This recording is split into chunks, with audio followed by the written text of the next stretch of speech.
வணக்கம். வாதியார் எம்ஜிஆர் என்ற நமது யூடியூப் சேனல் மூலமாக நான் உங்கள் வேல்முருகன். தமிழ் அறிஞர்களை, தமிழுக்காக உழைத்தவர்களை, தமிழ்நாட்டிற்காக சிறை சென்றவர்களை, அவர்களுக்கு உரிய மரியாதையை செய்ய புரட்சித் தலைவர் பொன்மனச்செம்மல் எம்ஜிஆர் அவர்கள் மறந்ததில்லைங்க, தவறியதில்லைங்க.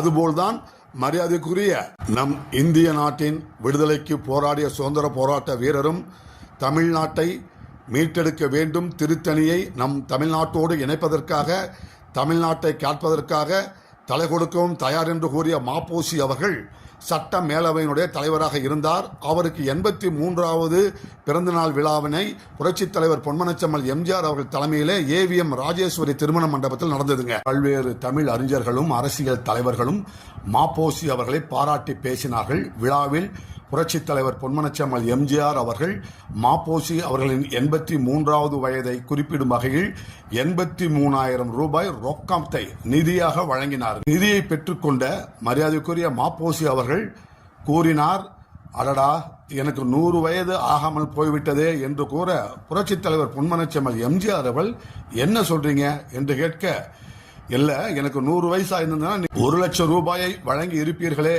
என்ற எண்ணத்தில் தான் தெரிவித்தேன் என்று கூற, புரட்சித் தலைவர் எம்ஜிஆர் அவர்கள் தனது ட்ரேட்மார்க்கான புன்சிரிப்போடு குறிப்பிட்டார்.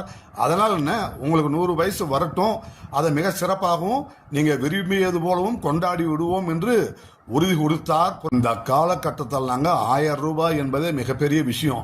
அப்படி என்றால் லட்சம் என்றால் அது எவ்வளவு பெரிய தொகை என்பதை நீங்கள் கணக்கிட்டுக் கொள்ள வேண்டும். புரட்சித் தலைவர் பொன்மனச்செம்மல் எம்ஜிஆர் அவர்களை சும்மாலாம் கிருபானந்த வாரியார் அவர்கள் பொன்மனச்செம்மல் என்று பட்டம் சூட்டவில்லை என்பதை நாம் தெரிந்து கொள்ள வேண்டும் என்பதை எடுத்து கூறி இந்த காணொலி நிறைவு செய்கின்றேன். நன்றி, வணக்கம்.